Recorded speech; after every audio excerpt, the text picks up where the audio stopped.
আসসালামু আলাইকুম, welcome back to my another video.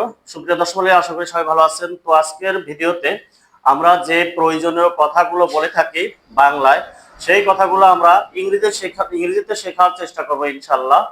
So আরেকটা কথা না বললেই নয়, সুপ্রিয় দর্শক মণ্ডলী, আপনি যদি ইংরেজি শিখতে চান, অবভিয়াসলি আপনাকে প্রতিদিন নতুন নতুন কোনো কিছু শিখতে হবে।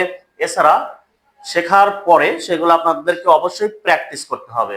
সো আর কথা না বাড়িয়ে আমরা মূল ভিডিওতে যাচ্ছি। সো আজকে আমার পাশে আপনারা দেখতে পাচ্ছেন আমার ছোট্ট একটি ছাত্র রয়েছে। অ্যাকচুয়ালি ওর নাম সাদিকুল। সো সাদিকুল, আজকে আমি তোমাকে কিছু প্রয়োজনীয় বাংলা বাক্য বলবো, সেই বাক্যগুলো তোমাকে ইংলিশে বলতে হবে। Are you ready? Yes, sir. Okay. আমাকে ইংরেজি শিখতে হবে। I have to learn English. Good. আমাকে স্কুলে যেতে হবে।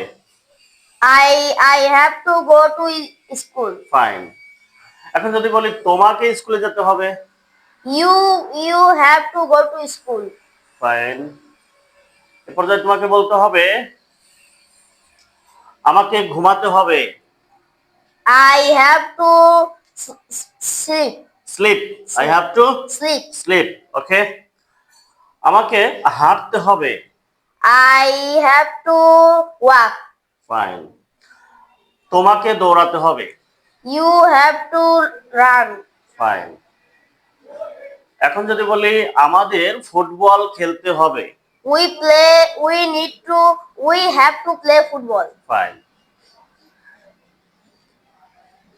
সাদিকুলকে একটি কলম কিনতে হবে। Sadikul has to buy a pen. Fine.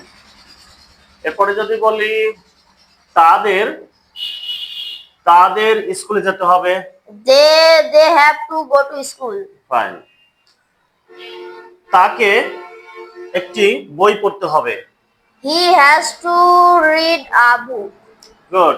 সুপ্রিয় দর্শক মণ্ডলী, ও কিন্তু এক এক সময় একবার বলছে হ্যাভ টু, একবার বলছে হ্যাজ টু। সো কোথায় হ্যাভ টু, কোথায় হ্যাজ টু, ও কিন্তু সেটা জানে, আর সেইভাবে কিন্তু ও হ্যাভ টু আর হ্যাজ টুর ব্যবহারটা আপনাদের সাথে শেয়ার করছে। সো সুপ্রিয় দর্শক মণ্ডলী, আমাদের অবশ্যই যে প্রয়োজনীয় কথাগুলো আমরা বলে থাকি সাধারণত সারাদিন ব্যাপী, সেই কথাগুলো অন্তত আমাদের ইংরেজিতে বলার হ্যাবিট ক্রিয়েট করতে হবে, আর সেইগুলো আমাদের বেশি বেশি প্র্যাকটিস করতে হবে। সো এইভাবে যদি আমরা ইংরেজিতে প্রতিদিন প্র্যাকটিস করি, তাহলে ইনশাআল্লাহ today or tomorrow we will be able to speak in English. So thanks for watching this video of mine. No more today. May Allah help you. All the best.